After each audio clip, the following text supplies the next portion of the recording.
A brand new season of the English Premier League is up and running. And as a matter of duty, the Maverick must make my early season top 5 prediction.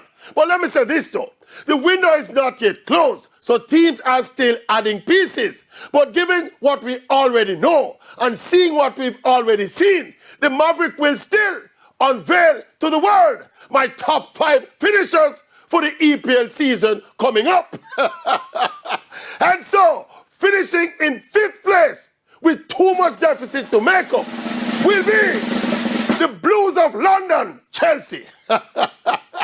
In 4th place will be Manchester United, still a work in progress.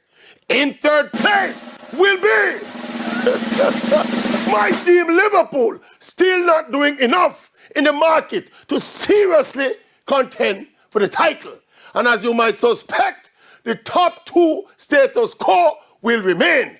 The Gunners of Arsenal will huff and puff and compete, but in the end, they will come up short.